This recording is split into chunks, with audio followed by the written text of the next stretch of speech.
La chiropratique est une profession de santé qui a pour origine de soigner tous les problèmes articulaires, principalement de dos, et tout ce qui découle de cette problématique de douleur vertébrale. C'est une approche de type médical sur le point de vue de la recherche nosologique, et ensuite l'art chiropratique consiste en des ajustements vertébraux, principalement de la colonne vertébrale, afin de rétablir un état de santé optimal pour le patient et en fait un changement dans son métabolisme afin que les symptômes disparaissent et que la partie principale de sa pathologie soit réglée.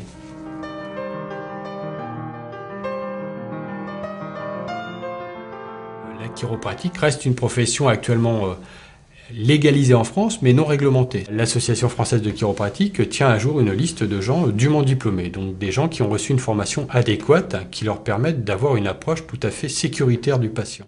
Le chiropraticien a une formation de type médical, Bac+6, qui est une formation unique et internationale au niveau des standards académiques. Et le chiropraticien apprend donc toutes les matières nécessaires à son art, à savoir chimie, physique, mathématiques, physique, physiologie des systèmes, pathologie, anatomie, nosologie et examen orthopédique, neurologique et accès bien entendu à la lecture radiologique qui reste très importante dans notre profession. Ensuite, que vous sortiez de l'école d'Australie, d'une école américaine, d'une université canadienne ou de l'université d'Odense ou de l'école de Paris à Ivry-sur-Seine, la formation elle est type et uniforme. Ensuite, il y a des petites disparités géographiques, de techniques, de philosophie, mais que vous alliez vous faire traiter chez un chiropraticien en Suisse, en France, aux États-Unis ou au Canada, vous aurez de toute façon pratiquement tout le temps la même logique dans l'approche thérapeutique.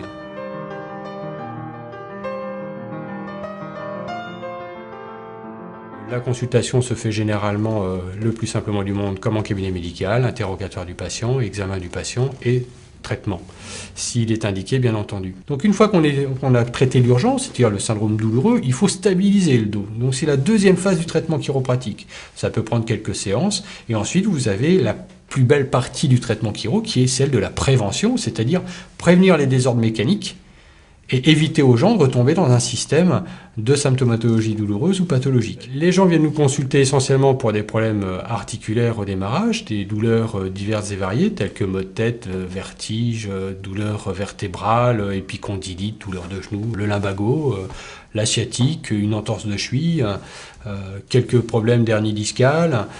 Et ensuite, vous avez des problématiques, on va dire, plus d'approche générale, telles que les maux de tête, les vertiges, certaines problématiques viscérales chez certaines personnes, insuffisance pulmonaire. Mais principalement, la démarche première, c'est d'abord le mal de dos. Il faut être honnête, beaucoup de gens viennent pour cela. On a des approches de gens qui viennent pour des problèmes de stress, des problèmes de sommeil. On a des approches pédiatriques aussi qui sont très intéressantes chez le nourrisson. Le principe du chiropraticien au niveau d'une naissance, c'est simplement de faire une vérification généralement crânienne et cervicale haute uniquement. Ça prend très peu de temps, l'acte est très rapide, il est complètement indolore pour l'enfant et ça peut suffire quelquefois à avoir un développement, on va dire, optimal.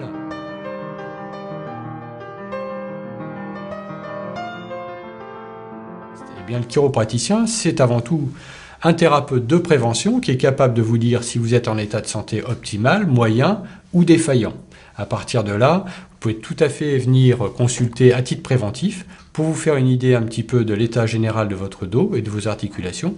Et le chiropraticien sera à même de vous donner soit des conseils de posturologie ou d'exercice afin de pallier à des problématiques éventuelles futures ou carrément un traitement préventif de soins qui est assez rapide normalement en termes de séance.